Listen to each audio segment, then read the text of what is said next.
Welcome to Aspire, and I Have the Right to podcast, where we amplify voices, share stories, and drive change in the fight against sexual assault. We explore the critical issues surrounding student safety, institutional accountability, and survivor empowerment. In every episode, our goal is to provide insightful conversations with survivors, experts, educators, and advocates, giving you, our listener, valuable information, resources, and actionable steps to create safer environments and cultivate a culture of respect and consent. Welcome back to the Aspire podcast. I'm Katie Shipp, Executive Director of I Have the Right To. And I'm Chessy Prout, co-founder of I Have the Right To. Today, we are thrilled to be joined by someone whose passion, leadership, and impact have shaped the field of victim advocacy on a national scale. Renee Williams is the CEO of the National Center for Victims of Crime and the Executive Director of the National Crime Victims Bar Association. Her work centers on uplifting victims' voices, helping survivors rebuild their lives, and ensuring victim perspectives are at the heart of systemic change.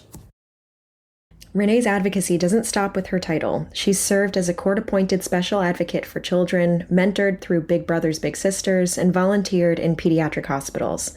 She's been honored as a Pittsburgh 40 Under 40, a Jefferson Award winner, and an Athena Young Professional finalist. With a background in theater and law, and a personal motto that she wakes up each day determined to change the world and have one hell of a good time, Renee brings both heart and fire to this work. We're diving into what justice can look like beyond the courtroom, the power of civil litigation for survivors, and why centering victims' perspective is essential to any real progress. Renee, we're so grateful you're here. Welcome to the Aspire podcast. Hello, thank you for having me. Of course, we're so happy that you're here. So we got to know each other through the NCVBA conference, which I attended every year. It's really a must-attend conference for any attorneys working with survivors. But for our listeners who maybe aren't familiar with NCVBA, can you tell us more about the National Crime Victims Bar Association and just the work you're doing there? Sure. Well, it's one of my favorite things to talk about because I really, really love our members. The National Crime Victims Bar Association is the first and still only professional association of attorneys who focus in civil work. So we call them plaintiffs' attorneys, but they really focus their practice on helping crime victims throughout the civil justice process. So a lot of our members are the individuals who've worked on the Olympics cases, on the Catholic Church cases, on the Boy Scouts cases, on MSU. Basically, we unfortunately do a lot of sexual assault. There's too much of it out there, but we are making sure the attorneys that take those cases know not only the technical difficulties that come with a lot of those cases, but also know really how to interact with the victims so that we're not re-traumatizing them. And so, Renee, you wear a lot of different hats: CEO, advocate, mentor, volunteer. What drives you personally to do this work every day? Because it is tough work. Well, I will add one of those, which is what helps with the tough work, and that is farmer, although it's kind of pseudo-farmer. I have a 4-acre mini farm with 14 animals that are all non-edible and completely just our money spends. But they are great, and they are super snuggly, and they are fantastic for finding self-care and grounding.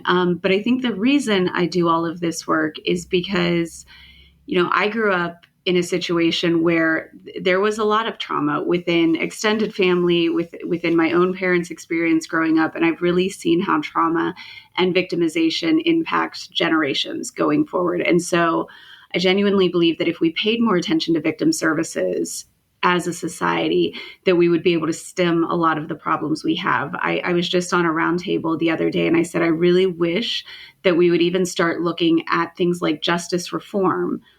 We would include victim services as part of our goals for justice reform, because if we can provide services to the right people, we could really start to change the tide of over-incarceration.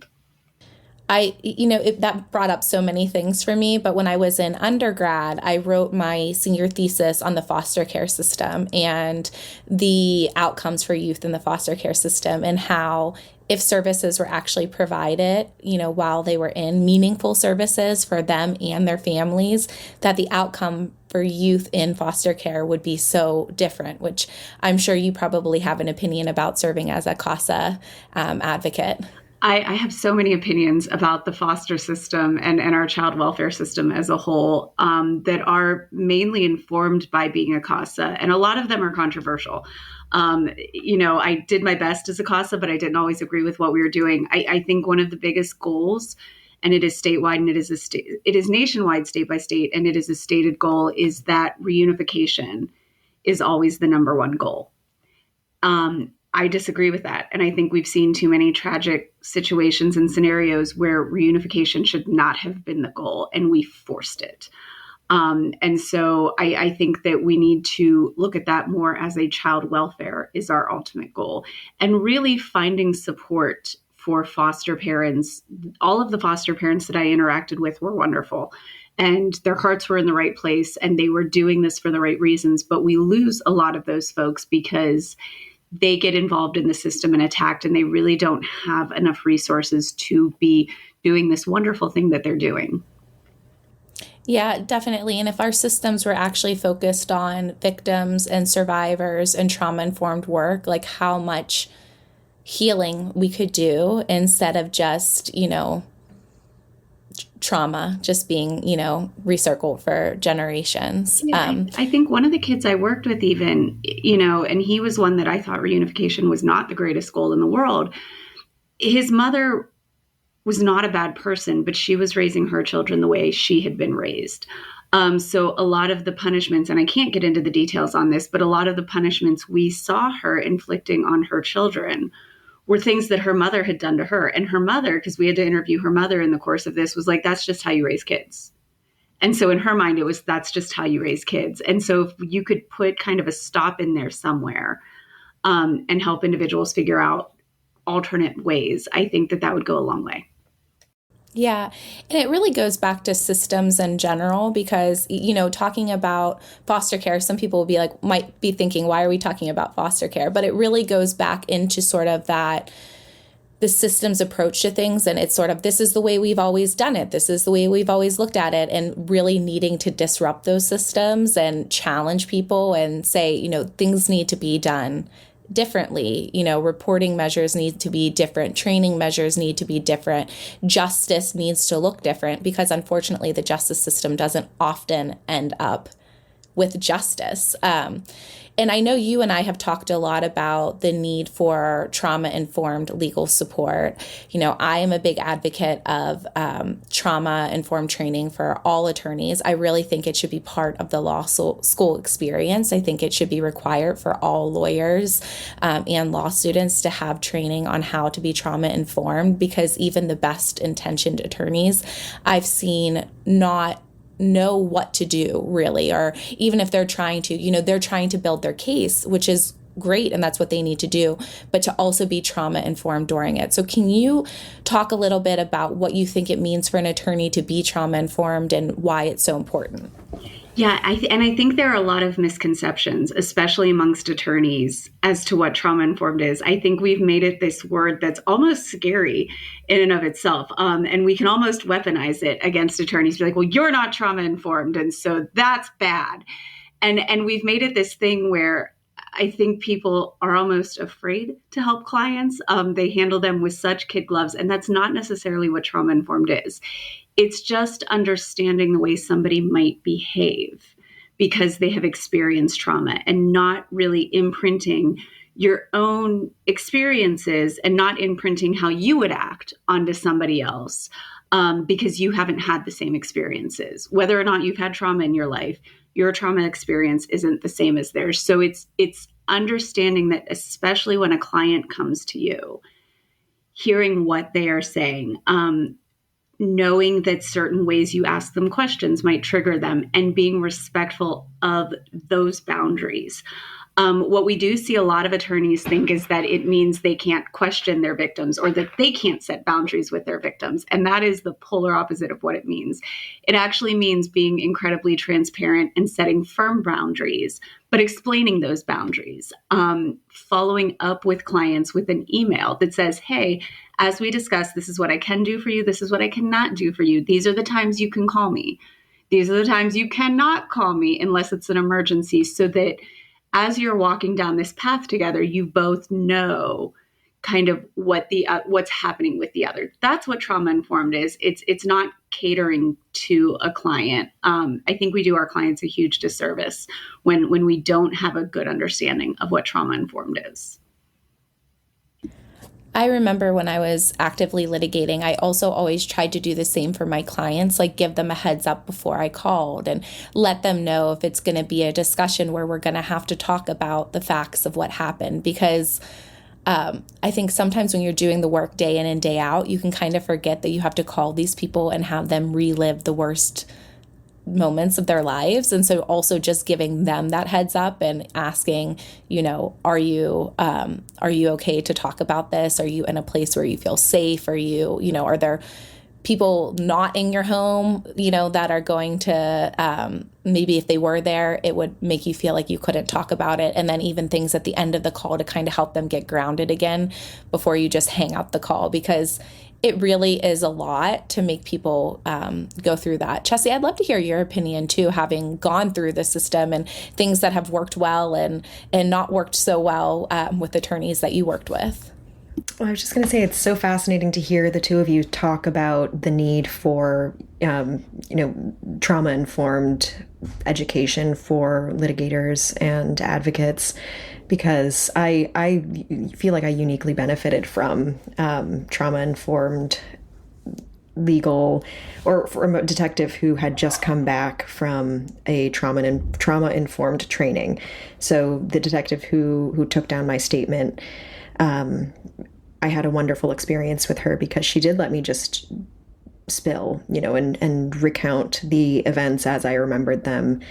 So it's really, really exciting for me to be able to be in conversation with you today as a victim survivor who has gone through the criminal legal system, gone through the civil legal system, but now as an adult advocate and as somebody who has a lot of critiques of the very systems that I've gone through and benefited from. I don't think the criminal legal system is perfect, and yet I still think it's a necessary thing. And, something that we talk a lot about in our family, especially with the work that my older sister does in her PhD, is what transformative justice looks like.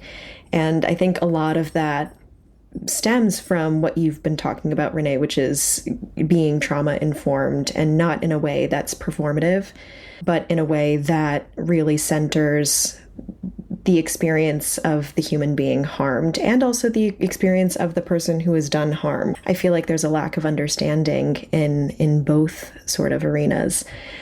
So in your ideal world, Renee, what would true trauma literacy look like in the criminal legal system, in the civil legal system, to you? Where do you see that? Where do you see an easy point of access for people to integrate that sort of literacy of trauma into their work? Ooh, that's a tough question. I'm not sure that I can think of kind of a single point of access, because we're so trained to think about it holistically. But I will say, and this is my smoothness. I'm going to answer a different question from something else you brought up instead of answer your question, because I don't have a good answer. Perfect. But I think one of the big things you brought up is the interaction with the detective and the interaction with the attorneys. And that's one of the most important things, I think, for any victim serving professional to remember. And Katie, you said this as well.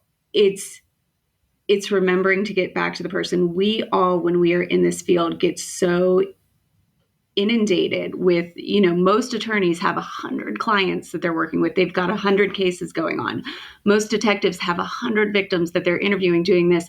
And so to them, this person is one of 100, and somebody they've got to check a box for.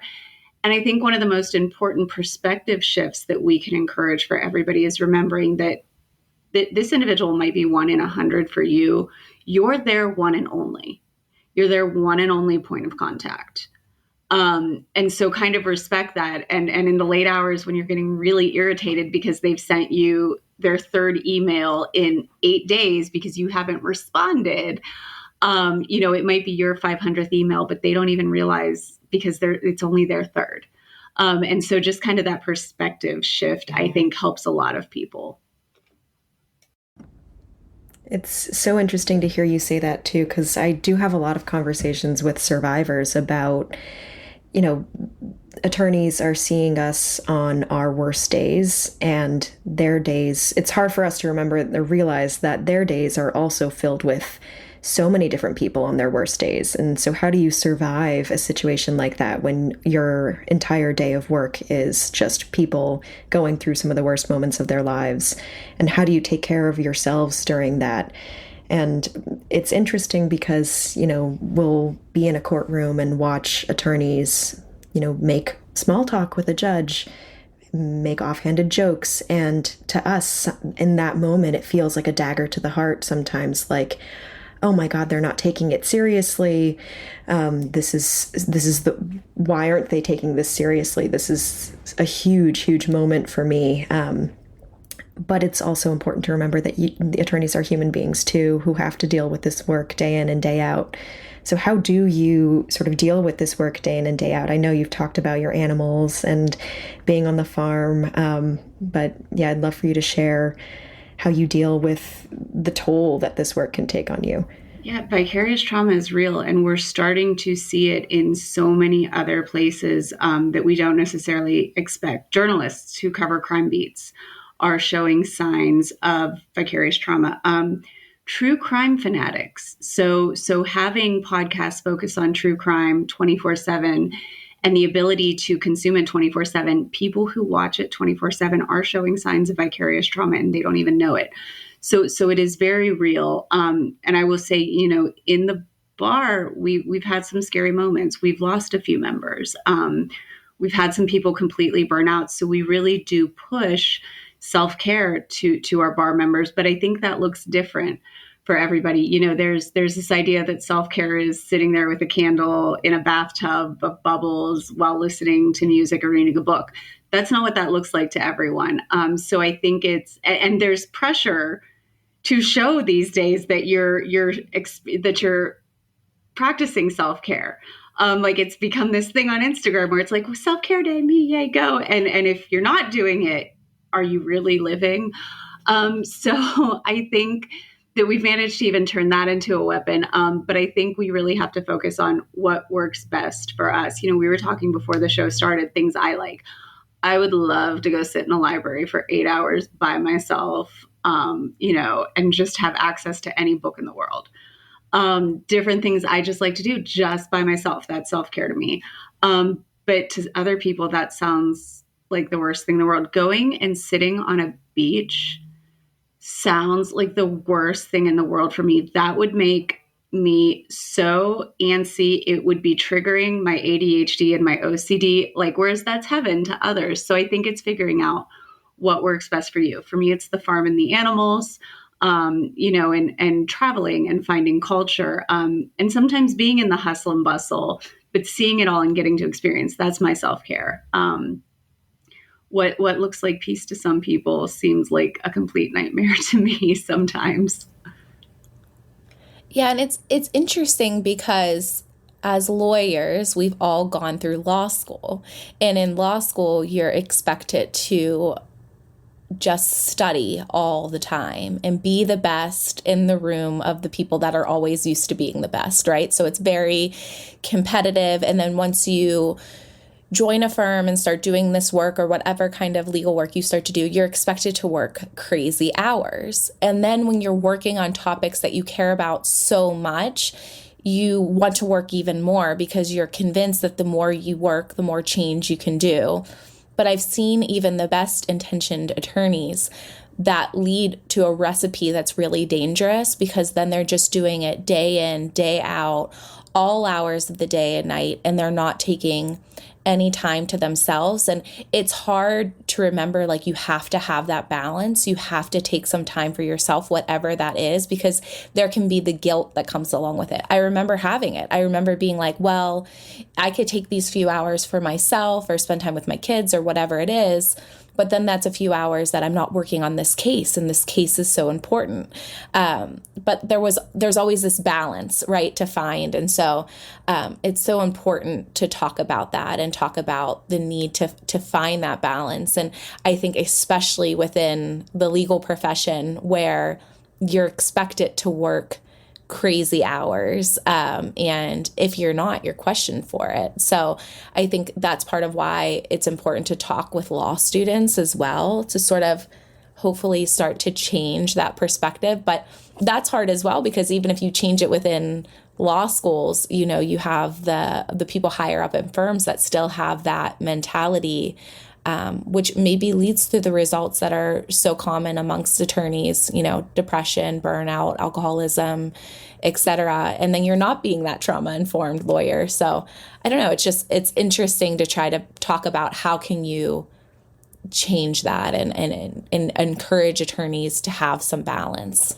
We've also been approaching it as an ethical issue within the bar, and we've had a couple of presentations on this because this field, like many victim services fields, a lot of the people that are in it have been victims themselves. Many of our attorneys have been victims of child sex abuse or some type of sexual assault. And we've had to have the very tough conversations of, if you are taking these cases and you are feeling a certain way, or you are trauma bonding with these people, are you genuinely making the best legal decisions? You know, take the feeling out of it, take the self-care and all the soft stuff out of it. In a very technical way, are you wearing blinders because you are too into the case? And are you still making the best possible case for that client? Or would they be better off with an attorney who is not as attached? That's so interesting to hear you say, because, you know, throughout our work, we've met so many people in the advocacy world and in the legal spaces who do have personal connections to this issue, whether it be, you know, domestic violence, sexual assault, childhood sexual abuse. And you do kind of see, it's as coming from like the perspective of a young survivor, it made me feel seen, that people kind of understood where we were coming from. These professional people who were there to help could understand and give me sort of really lived advice on going through the legal proceedings and everything, and healing and moving forward. But as the years have gone by, I've been extremely and severely disappointed. I've seen them not take care of themselves and then in turn hurt other people. And it's been really disappointing to watch, you know, people who've helped me so much in my journey then kind of fail themselves and then in turn fail others. And so I think it is really, really helpful to hear you say, you know, that to serve victims, to serve your community, you do really truly have to put your oxygen mask on first, because it's dangerous. It's dangerous. And we have a staff at NCVC of about 50. And that has been one of our biggest mantras is, even if you are a crime victim, of course, you're welcome to work here. We want you to work here, but you have to be healed first. This is not a place where you can work through your trauma. This is not a therapeutic work environment. We take in too much. We're dealing with too much on the daily. There's just, you can't be healing if you're employed by NCVC, because you're going to be taking in too much constantly.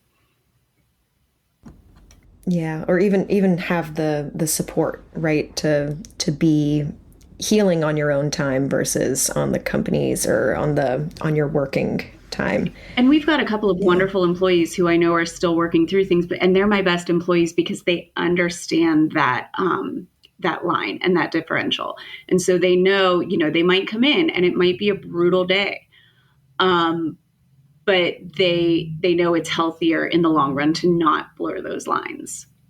I was just going to say, I also think that that's why the NCVBA conference, the National Crime Victims Bar Association conference, was always my favorite conference to go to. You know, there's so many conferences every year, but that was the one that I really liked to make sure that I went to every year. And Chessy and I often talk about the need for community. And I think that that's why I liked it, is because I got to see other attorneys that were doing this work and just got it. Because unless you're in this work all the time, you don't understand what it's like to do this work, just like Chessy with survivors, right? Like, unless you've been through it, everybody's experience is different. How everybody handles things are different, but just to have that community is really great. And not because you're using it to work through something, but just to have people who get it, who can stand beside you, that you can pick up the phone and say, hey, I'm having a tough day with this, or whatever it is, or even just after the conference in the evening, going out and grabbing a bite to eat and just having conversations with each other, I think is just so important. And that's that community that you're able to build through these conferences and other work that you're doing. And community, too, can really be a breeding ground for hope, I think. Which, it can also be many other things, but I choose to look at it as a breeding ground for hope right now. But going back to going through the process in and of itself, it's tough. The criminal legal system is tough. It is grueling. It is difficult. There are many barriers to entry for victims. I came into the system as a young survivor with so many things going for me. I had, the privilege and the economic support to be able to continue going to court, have my parents' support to continue advocating for me through the legal processes. I had the ability to leave the place where my abuse happened. I had the support of my extended family as well. But in general, you must experience or witness so many barriers to entry for survivors and crime victims through work as they try to pursue justice. What are some of the biggest ways that you can explain for the people listening that we might not think of as typical barriers that you witness crime victims experience? I think that the system is not set up for crime victims or survivors. So there aren't even barriers to entry. We're not supposed to be there in a lot of ways. And we've tried to fix that since the 80s by adding crime victims' rights, but it's still clunky. We have a policy for everything that crime victims could ever want. There is a policy on the books for it. When you read the laws, when you look at policies, they are there. The notification requirements are there. Where we fall short terribly is that we don't have legal representation for victims. So there's nobody explaining those rules, especially in the criminal justice system. And so a lot of times, even when those policies and when those laws get violated, there's no appeal on them. The Adnan Syed case made national news because it was one of the first cases where a crime victim was actually able to say, you did not enforce my rights. And so I am appealing this. And they won on appeal. That rarely happens because crime victims don't even have standing most of the time to appeal. So I think it's not even that they're good entry units. It's just not a system that's set up for them. We actually, and even getting into victim advocacy, because we have so many crime victims that come to us and say, I just want to make sure this doesn't happen to anybody else. I want to get into advocacy. I want to be doing this. The field has become so advanced and so technical that it's almost impossible to be a grassroots organization, which is really how the field started. The field started because crime victims were so upset by how they were treated. And that was what got all of the momentum going in the 70s and 80s. And now it's almost impossible for that to happen. I will tell you, NCBC has a new initiative.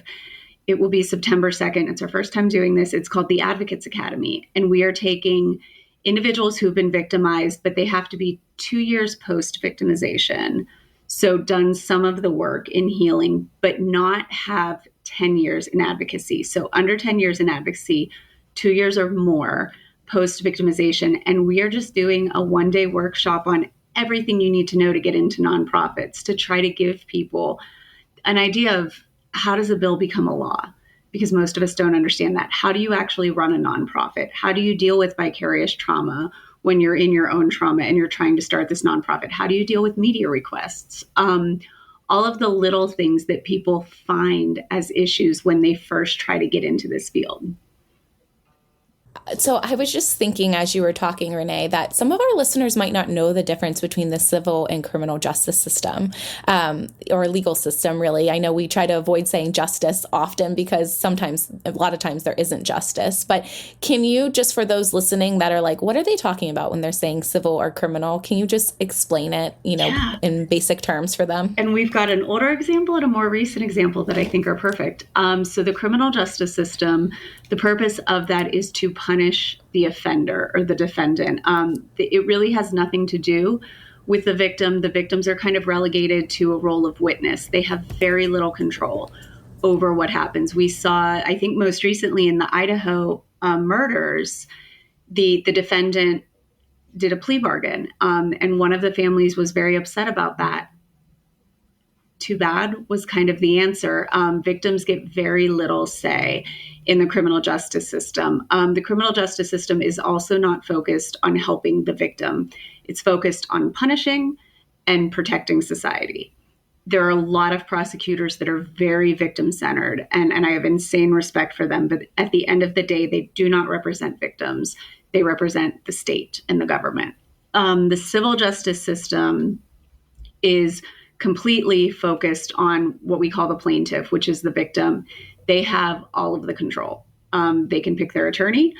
They can tell their attorney what to do. They can fire their attorney. They can agree to settle a case. They can agree to not settle a case. For the most part, they are in control. A lot of people view that as a money grab, and it actually very much upsets me that is said so much. People will say, oh, this person's just after money. They're just looking for a quick payout. Nothing could be further from the truth. A lot of times that is the only way to actually get any type of justice against institutions who have allowed harms to be done. Or I think a great example right now is the Diddy case and the Diddy trial. So Diddy just went through a criminal trial. We know there are hundreds of women that he has abused. So he went through the criminal trial, mixed bag on whether or not justice was served there. Diddy is a very powerful man. A lot of people criticized women for not going to the police after he abused them, and said, well, if I was abused, the first place I would go to would be to the police. If I was in a domestic violence situation, the last place I would often go would be to the police. And it's because the police don't always respond correctly. The reporting process in and of itself is brutal. And for domestic violence and sexual assault cases, we know that only about 50% of them even make it to prosecution. And the actual success rate in those prosecutions is dismal. And so a lot of times women will go through the civil justice system because that is the way to attack more powerful beings. We saw it in the Catholic Church cases. We were finally able to get policies pushed through the Catholic Church, and the Catholic Church actually started to make change because of those civil suits. There's no mechanism in the criminal justice system to address what the Catholic Church was doing. We were going after individual priests, but not the church itself. I think that's such an important distinction that you just raised that I feel like is so unknown in the general public about the fact that the criminal legal system it's not for the victims. They are not representing the victims. And I think that's so clearly represented in the case that you just mentioned with Diddy. I think that's a perfect encapsulation of, in that sort of situation, explaining why domestic violence survivors don't go to the police is because they're not for you. The legal charges that they can bring against your abuser are to protect society, not you. And there are, restraining orders and things that you can get put in place. But at the end of the day, who enforces those? In the case of my perpetrator, he was under curfew. And after he was arrested, he was allowed out on bail. And it turns out a journalist, Susan Zalkind, recognized him on a train to Boston and chatted him up in conversation and was able to unveil that he was breaking curfew regularly. He wasn't checking in with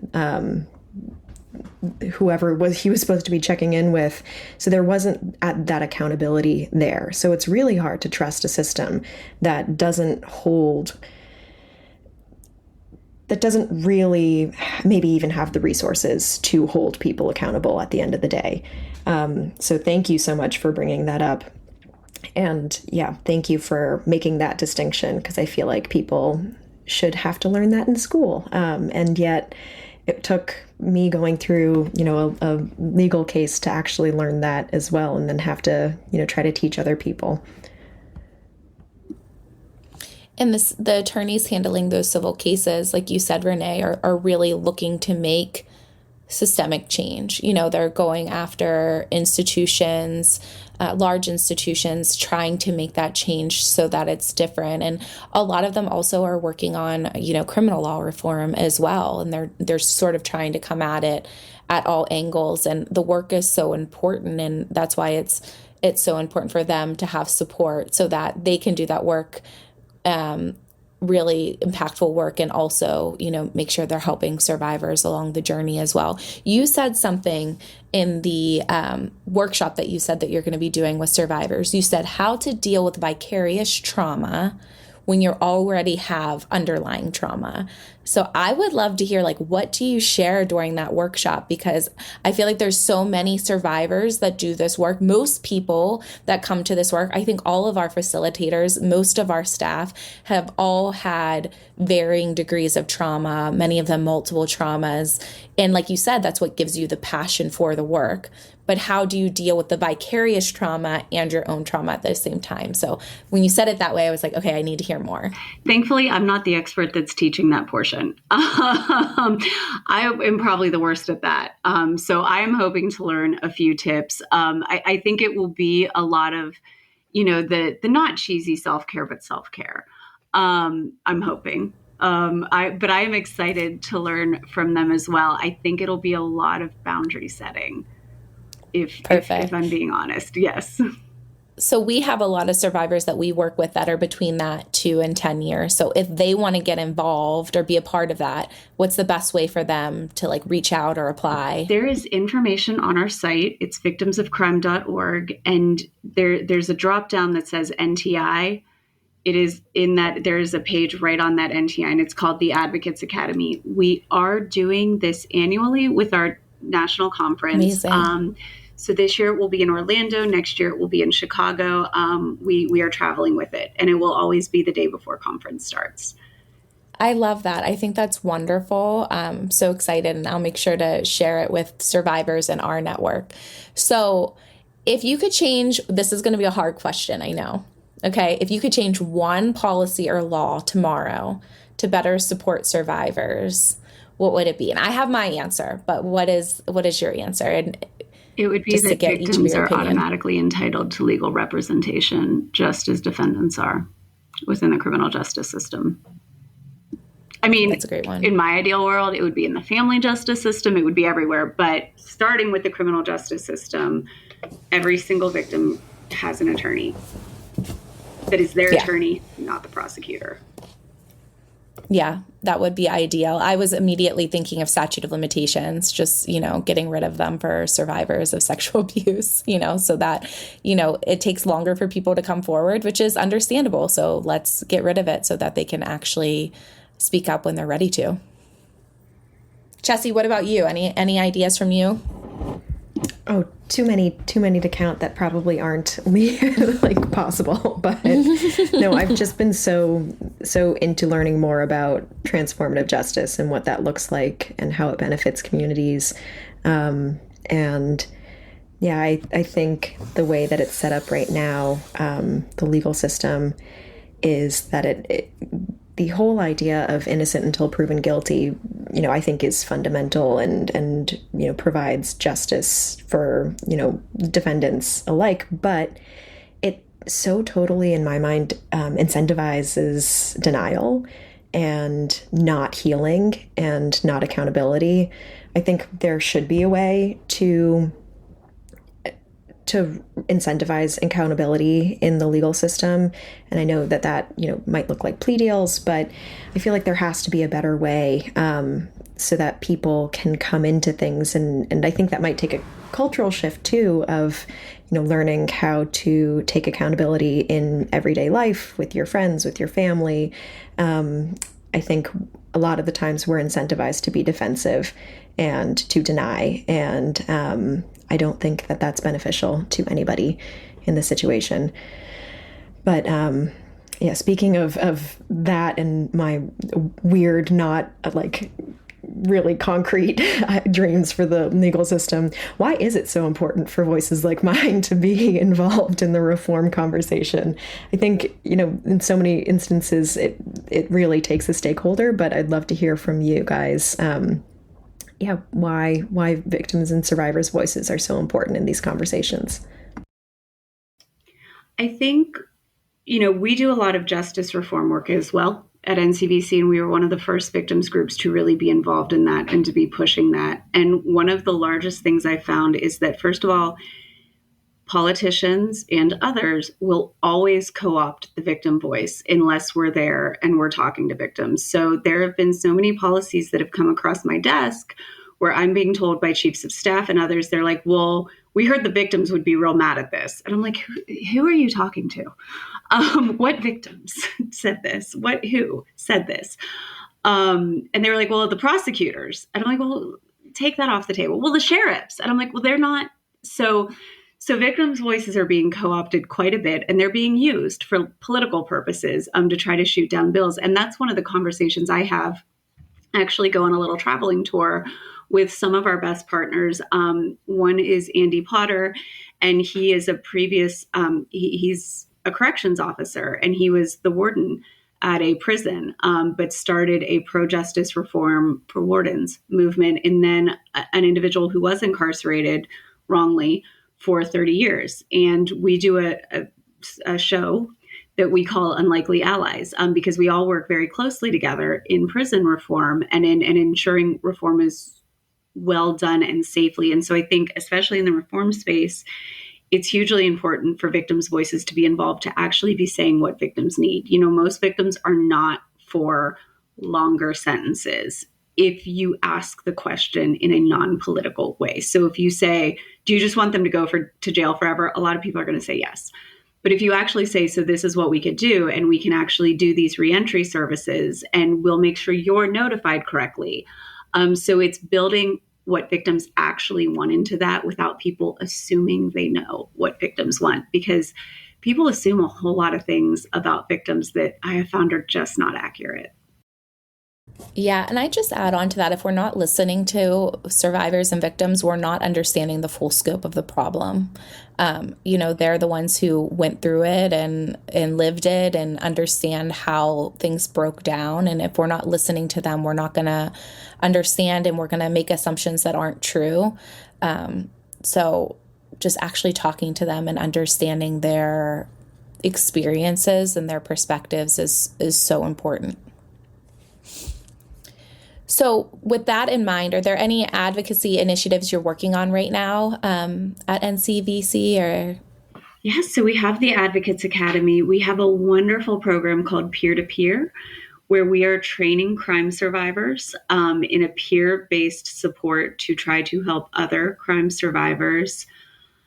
What else do we have? We've got a lot going on with justice reform, where we are trying to make sure that we are ensuring the victim's voice is involved in justice reform, and really, again, pushing that idea that crime victim services have to be considered in any reform discussions, because that is truly how we're going to adjust the justice system.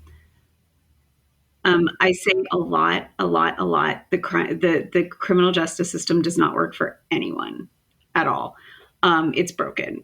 We're trying to make it work. A lot of people love the idea of justice, but it really does not work for victims, for criminal defendants. The only people it works for are the ultra wealthy. So kind of combining the two sides seems to be making some headway. Speaking of the criminal system and pivoting to the civil system, would you be able to share with us a moment or a story where civil litigation not only, helped a survivor, but led to healing or change in the broader community? Sure. There is a specific case out of Ohio, and it's actually, I'm from Ohio, and it is my home diocese. So those of you who are not familiar with the Catholic Church, a diocese is a conglomeration of towns that are covered by a geographic region that are served by one bishop. And so this is from my home diocese, which is the Youngstown Diocese. And one of our attorneys out of Ohio had a young woman who had been abused by her track coach. And they sued, and they had a pretty decent settlement offer. And the attorney, who is one of my favorite attorneys in the world, and I just have so much respect for him, so I'm going to say his name and encourage everybody, if you need help, to reach out to him. It's Conrad Kircher. He's in Ohio and South Carolina, and I can't say enough about him. But he told his client he thought he could get a little more money. And she said, I don't want more money. I want to see this change specifically. And so they went to the diocese and they said, she would like to see not only your policy changes as far as child protection, but for the next 10 years, she would like to come in and teach a class to your I think it was sixth graders, and I might get that part wrong, to a certain age group at this grade level. She will come in and teach a class to all of the children about abuse in a child-sensitive, friendly, age-appropriate way, but about abuse and how to report abuse correctly. And if something is happening to you, this is what happens. And the diocese agreed to that. And so she has been going in every year for all of the I believe it's all of the Youngstown Diocese children, and teaching them, again, in a child-friendly way. Because when I first heard this, I thought, oh my God, how are we teaching this? But it needs to be taught. Attitudes like mine are the reason that these things happen. Because I'm like, you can't talk about that. We have to talk about that. But she's doing it in a child-appropriate way. And so those kids are being educated on what is right, what is wrong, and what to do if you need to report it. And very much breaking the mold of what the Catholic Church used to hold by, which was, it's the priest, don't talk about it. That's so much of what we do at I Have the Right To. And honestly, my experience litigating cases like this and working with survivors as their attorney is what really pushed me to get into the work that I'm doing now. I did that work for over a decade, and then I had kids of my own, and I really started thinking, how can I make this a different world for my kids? Like, how can I be more proactive? And it just kept coming back to education. We just firmly believe, our organization, that we have to talk to kids about it. We have to do so in a developmentally appropriate way. And not just kids, but also the educators and parents as well, because in so many of the cases, there were people who knew or saw the red flags, but didn't know what to do about it. And just really empowering kids to speak up, and then also teaching the adults around them what to do, and what to do if, when they report, nothing happens. So I love that client got that part in the agreement with the church. And it's been really wonderful to work with schools who really are making this a priority and getting to talk. We go in and we'll talk with not just the kids, but we'll go in and have parent sessions and professional development sessions where every part of the school is talking about it, and often within, religious schools, which is really beautiful to see that development.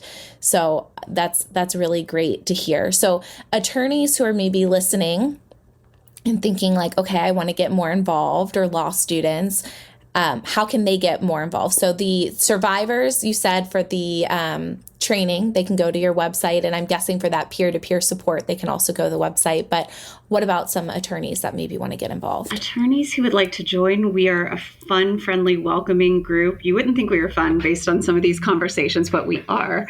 And I will say, as a former trial attorney, when I was told I'd be running a group of trial attorneys, but I was promised, oh, they're so nice, they're so friendly, they're so cordial, I was like, you guys are so full of crap. I'm a trial attorney. That doesn't exist. Stop it. I was wrong. And I think I said at the beginning, the bar is one of my favorite things to talk about. They really, really, really are a great group, incredibly welcoming, incredibly collegial, and really support each other. And so information on that is at victimbar.org. Right, and the work that you guys are doing there and probably beforehand, especially beforehand as well, is incredibly meaningful and yet can also be, as we've talked about, extremely heavy. Is there anything, and I know you've just shared such a wonderful, hopeful story about, the positive outcomes of civil litigation, but is there anything else that has been giving you hope in the more recent days? I think that it's super easy to get frustrated when we see things cut back. But we have to remember the fact that they're being cut back means that they were there. And that sounds like such a sloppy answer. But I think the overall progression of the field is going in the right direction. I think we're 4 steps forward, 1 step back. And so in some ways, it's a gift that we can get so upset about that 1 step back. It's a step back and it hurts and it sucks. But at the same time, we made it so far forward so we could take that step back. And so I think it's the very famous Martin Luther King quote that's overquoted, and I'm still going to get it wrong, but it's the arc of the universe is long, but it bends towards justice. I think everything is bending that way, and we're getting there. And I think that it's always going to be a battle. There are always going to be things we want to fix. That's the nature of human condition and the world. Things are better than they were 10 years ago. They were better then than they were 40 years before that. It might not ever be perfect. It's not ever going to be, but we keep progressing in the right way. That's such a beautiful sentiment. Thank you so much for sharing that. Yeah, it's a good reminder because it can be hard, when you're just trying to move forward and you're getting pushed back, to remember, like, we're still further along than we were. And, no matter what, it's worth the fight, right? Like, what's the other option? To not fight? So when we go into schools, we often ask students to complete I have the right to statements. So on the back of Chessy's book, when she wrote her book, her and her sisters came up with their own I have the right to statements. So we like to ask our guest on the podcast to complete their own I have the right to statement. It can be what you want to share with listeners that you have the right to, or what that you want other survivors to know, or young people. So what does I have the right to mean to you? What would your I have the right to statement be? I think it would be for young people and for others. And it would be, I have the right to find joy in one part of my day, every day. And I say it like that because nothing's, again, ever going to be perfect. There are going to be things that suck. But even in the worst situations, you have a right to find joy in one thing, even if it's one thing alone, and letting it be true joy. Yeah, I love that. And it's a reminder of, even when you're working hard every day and, you're just pushing forward, to take time for that joy, because it's going to give you the energy to keep up the fight, which is so important.